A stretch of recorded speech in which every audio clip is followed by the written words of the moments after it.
Hello there, my fine Hebrew friends, journeying with me through Seow's Grammar for Biblical Hebrew. We're on Lesson 14 at this point, Lesson 14 beginning on page 160. The nice thing about this lesson is that he's really not introducing any new major concept. Rather, we're just still looking at the call perfect verb. We're just going to look at the way the call perfect looks when you start introducing some gutturals, some alepphs at the end of the root, a hey at the end of the root, a vav or a yod in the middle of the root, and so on. Then he goes on a couple of little tangents on page 165 through 167 about a particular verb, haya, which means to be, the verb to be, and also the question of impersonal constructions. But back on page 160. I mean, you've got to look over these paradigms and get used to them. Again, as always, the more you can memorize, the more you can get inside of you, the sooner, the better, right? But you'll notice that, say, on the top of page 160, 1a, the first guttural verb, this is all looking pretty similar, except when you get to the second masculine plural and second feminine plural, kataltem, katalten, in the strong verb.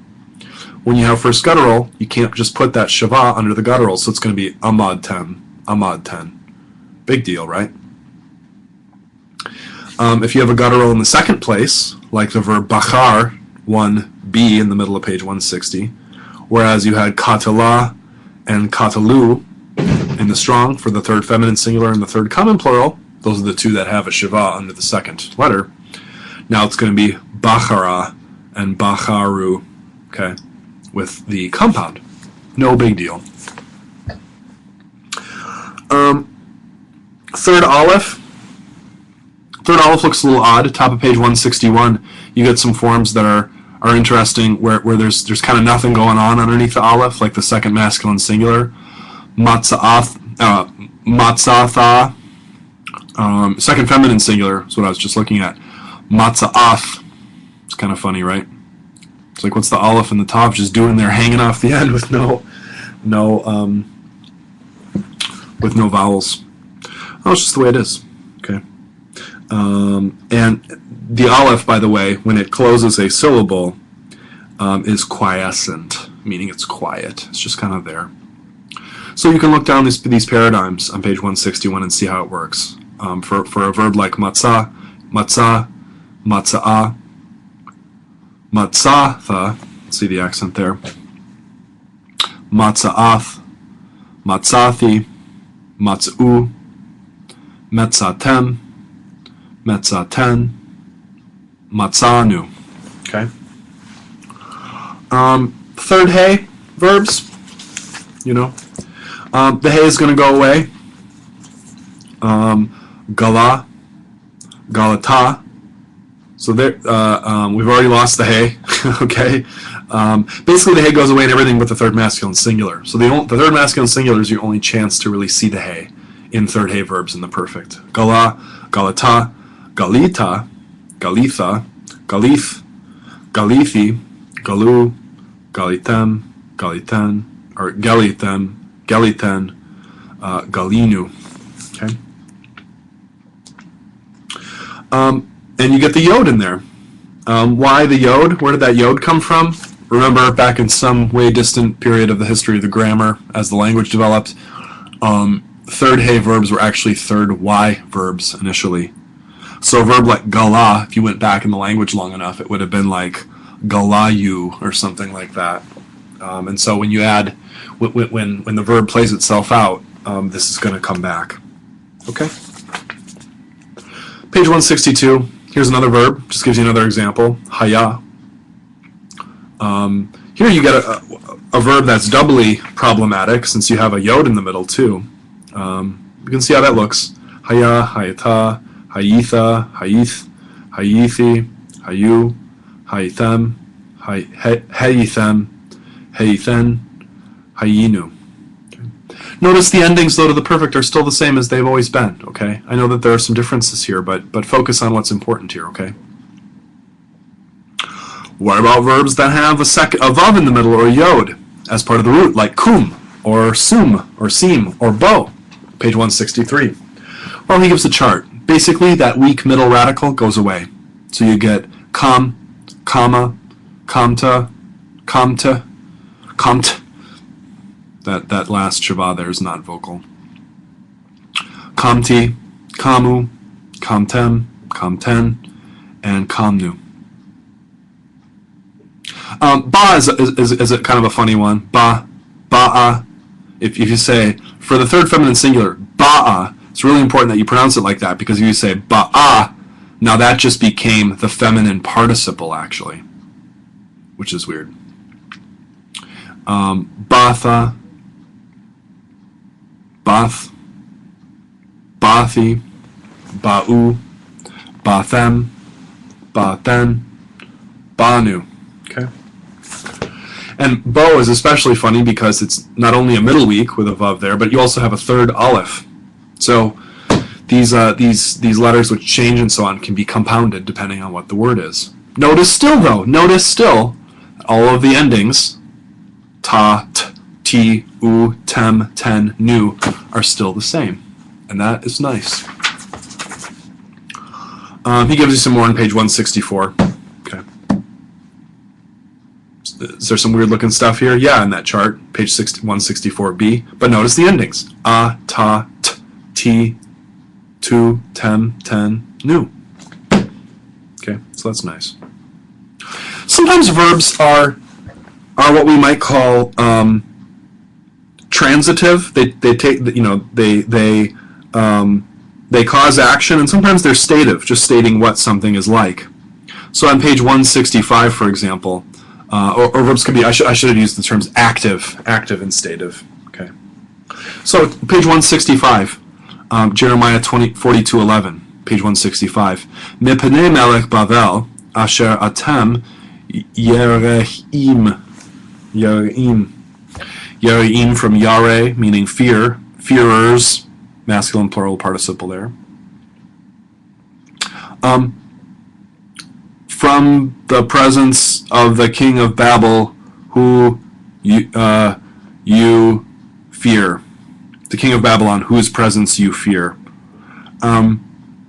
So the function here is clearly like a participle, but the form is kind of like an adjective. Isaiah 6:1.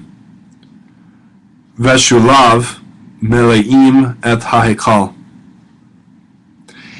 And his hems, his like robe hems, were filling the temple. Okay. These words can also be used substantively, though, like a participle. So Yare means one who is afraid, thus a fearer. Yare Elohim, a God-fearer. The point here, though, that Seow is trying to make, as he states, I guess, through his explanation in number 5 on page 164 and 165, is that these kinds of roots, like kaved, can mean he is heavy or important, or just heavy or important as an adjective. Katon can mean he is small, stative, or small as an adjective.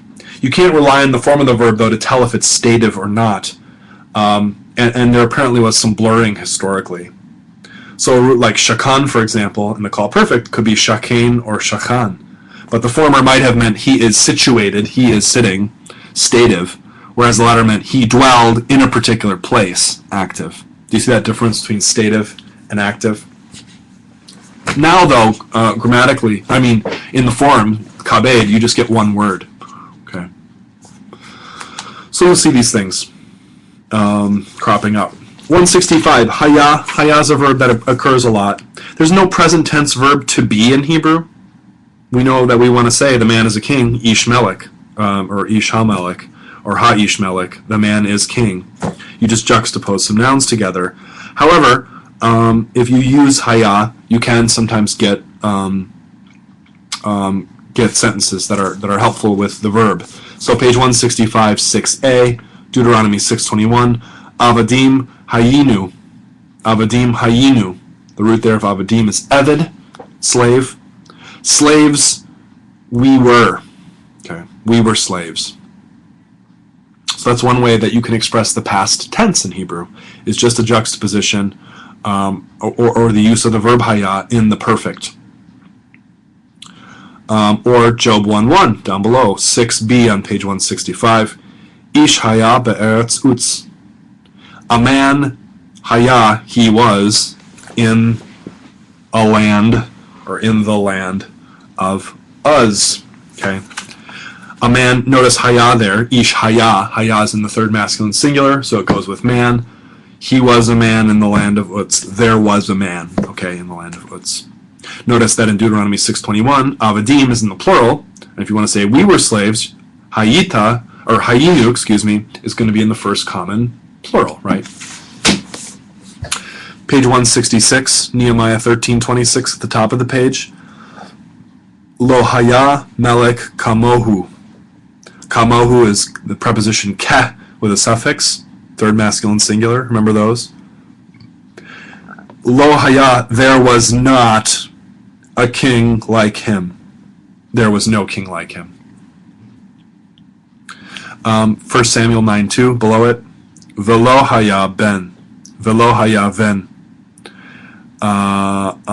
And to him there was a son, and he had a son. Are you getting the sense more and more of how we need to iron some of this stuff out in English?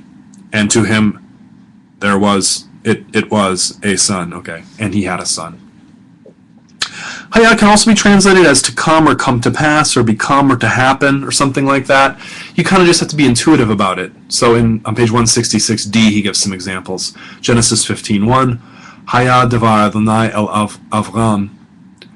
It was a word of the Lord to Abraham, or to Avram. The word of the Lord came to Avram, okay. 1 Samuel 4:16, Mehaya hadavar beni. What it was the thing, my son. How did the matter go, my son? You see how now we're supplying a couple of words. How did it go? 1 Samuel 25:37, Vehu haya la'aven. And he was as a stone, and he became like a stone. Okay. So with haya, like with a lot of verbs and things in Hebrew, we have to know that it means to be, become, something like that. But, you know, it's going to be used in a lot of different ways, okay? This last little part is just, is just helping us learn how to translate things. So take Genesis 11:9 on page 166, 7a, Genesis 11:9. Al ken ka shema Bavel. Reading woodenly, al ken means therefore he called its name Babel. Well, who's the he that called its name Babel? I mean, sometimes it can mean he, but in this case it might mean therefore one called. So it's impersonal. It's not he. There's no he as a subject in the sentence really. Therefore one called its name Babel. Therefore its name is called Babel. So now all of a sudden we've gotten into the passive in order to render this impersonally in the way that it makes sense. Kara is this the third masculine singular of kara, meaning call, name, or something like that. In this case, translated passively. Therefore, its name is called Babel.